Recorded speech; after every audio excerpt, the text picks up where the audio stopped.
Welcome back to the channel guys. ఈ వీడియోలో మాత్రం మనం ప్రతి డీజిల్ కార్లో వచ్చే updated diesel filter regeneration so అది ఎలా చేయాలో చూపిస్తాను.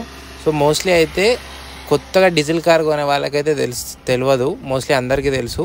ఈ రీసెంట్ టైమ్స్లో కొన్న వాళ్ళందరికీ ఫస్ట్లీ మనకు డిస్ప్లేలో డీజిల్ ఫిల్టర్ రీజనరేషన్ రిక్వైర్డ్ అని వస్తుంది. దాంట్లో అయితే మనం ప్రాసెస్ స్టార్ట్ చేయడానికి హోల్డ్ ఓకే అని అయితే వస్తుంది. ఇది ఇక్కడ మనకు వచ్చినట్టు, కానీ హోల్డ్ ఓకే అవుతా మనం కొన్ని క్రైటీరియాస్ అయితే చెక్ చేసుకోవాలి. ఫస్ట్ అయితే కార్ ఇంజన్ ఆన్ చేశాక హై బీమ్ లైట్స్ ఆన్ చేయాలి, ఏసీ ఫుల్ పెట్టాలి, ఇంజన్ టెంపరేచర్ నార్మల్గా ఉండేటట్టు చూసుకోవాలి, అండ్ ఫ్యూయల్ ట్యాంక్ కూడా మినిమం హాఫ్ ట్యాంక్ ఉండేటట్టు చూడాలి. ఇవైతే చాలా ఇంపార్టెంట్ ఈ ప్రొసీజర్ స్టార్ట్ చేయక ముందు. దాని తర్వాత ప్రొసీజర్ స్టార్ట్ చేయొచ్చు. అండ్ బోనెట్ కూడా ఓపెన్ పెట్టుకోవాలి అండ్ మంచి పార్కింగ్ ప్లేస్లో చేయాలి. అండ్ ఈ ప్రాసెస్ అనేది ఒక ఎర్రర్ అయితే కాదు, ప్రతి డీజిల్ కార్లలో అయితే ఇది రిక్వైర్డ్. బేసికల్లీ చెప్పాలంటే ఒక డీజిల్ ఫిల్టర్ ఎఫిషియన్సీ కోసం అండ్ ఇంజన్ ఎఫిషియన్సీ కోసం అయితే కార్ అయితే ఇది మనల్ని రిక్వైర్మెంట్ అడుగుతుంది.